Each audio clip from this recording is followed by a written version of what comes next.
అక్కడ గార్డ్స్తో పాటు అడవిలో తిరుగుతూ ఉండగా అతను తప్పిపోవడం జరిగింది.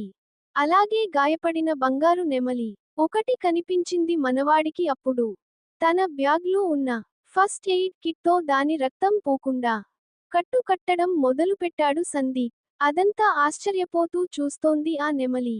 అప్పుడు ఆ జంతువు మదిలో కొన్ని ఆలోచనలు మెదిలాయి. ముందుగా సందీప్ ఒక చిన్నపిల్లాడు కాబట్టి అతని నుండి ఆపద లేదు అని నమ్మింది అది. కానీ తన లాంటి జీవులు సాధారణ మనుషులకు కనిపించవు. కాబట్టి సందీప్ ఇదంతా ఎలా చేస్తున్నాడో అర్థం కాలేదు దానికి. నెమలి, నేను ఈ బాలుడికి కనిపిస్తున్నానా? ఒక జంతువు మాటలు వినిపించడం చాలా వింతైన విషయానికి. అయినా చిన్నపిల్లాడు కాబట్టి పెద్దగా షాక్ అవ్వలేదు సందీప్. తాను రోజూ చూసే కార్టూన్స్ లాంటిదే ఇది కూడా అనుకున్నాడు అప్పుడు. సందీప్, అవును, నువ్వు నాకు కనిపిస్తున్నావు.